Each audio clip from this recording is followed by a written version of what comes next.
ফুলশয্যায় গৌরীদেবীকে কোন উপহার দিয়েছিলেন মহানায়ক উত্তম কুমার জানেন? উত্তম কুমারের ফুলশয্যার রাতে ঠিক কি ঘটেছিল? মহানায়কের বিয়ের প্রথম রাতের অজানা গল্প জানলে একেবারে চোখ কপালে উঠবে।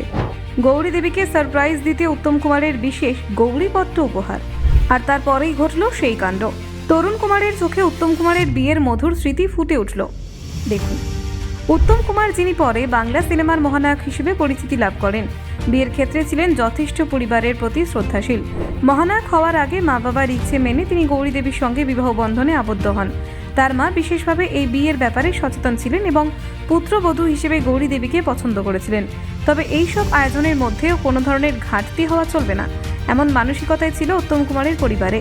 উত্তম কুমারের ভাই তরুণ কুমার বিয়ের প্রস্তুতির দায়িত্ব সম্পূর্ণভাবে নিজের কাঁধে নিয়েছিলেন। তিনি বন্ধুর বাবার থেকে বিদেশি গাড়ি ভাড়া করেছিলেন এবং বৌভাতে অতিথিদের জন্য খাবার আয়োজনের দায়িত্ব হাসি খুশি নিয়ে করেছিলেন।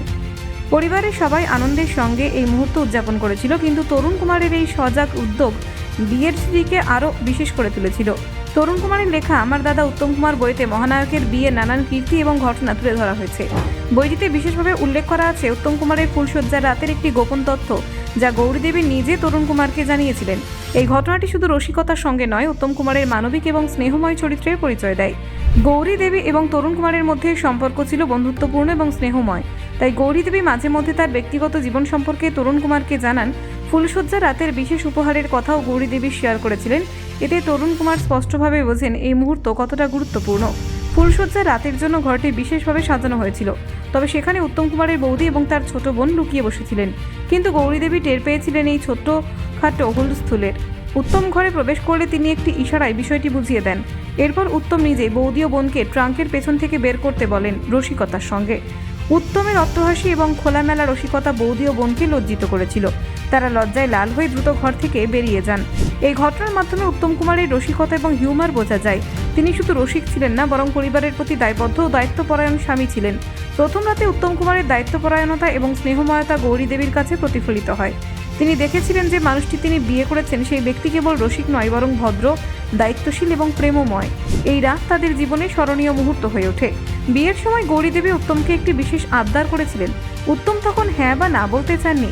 গৌরীদেবী ভেবেছিলেন হয়তো তিনি এটি উপেক্ষা করেছেন, কিন্তু ফুলশয্যার রাতে সমস্ত ধ্যান জ্ঞান পরিবর্তিত হয়। উত্তম সারপ্রাইজ হিসেবে গৌরীদেবীকে সেই বিশেষ উপহার দেন। উত্তম কুমার গৌরীদেবীর হাতে তুলে দেন বানেশ্বর শিবলিঙ্গের একটি রূপো দিয়ে তৈরি গৌরীপট্ট। এটি ছিল বিশেষভাবে তৈরি শিব ও গৌরী মিলনের প্রতীক। এটি কেবল উপহার নয়, এবং বরং তাদের প্রেম ও সম্পর্ককে চিরস্থায়ী করার রূপক। এই উপহার গৌরীদেবীর জন্য আনন্দ এবং বিস্ময়ের সৃষ্টি করে। তিনি বুঝতে পারেন উত্তম শুধু প্রেমিক নন, বরং তার আবদার ও ইচ্ছাকে গুরুত্ব দিয়েছেন। এটি তাদের সম্পর্ককে আরও গভীর করে।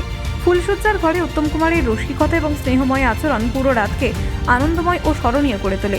তার হাস্যরস, চরিত্র এবং দায়িত্বপরায়ণতা দুটোই বউকে মুগ্ধ করে। এই রাত ছিল শুধুমাত্র বিয়ের শুরু নয়, বরং তাদের নতুন জীবনের যাত্রার উদযাপন। ব্যুরো রিপোর্ট, নির্ভীক বার্তা।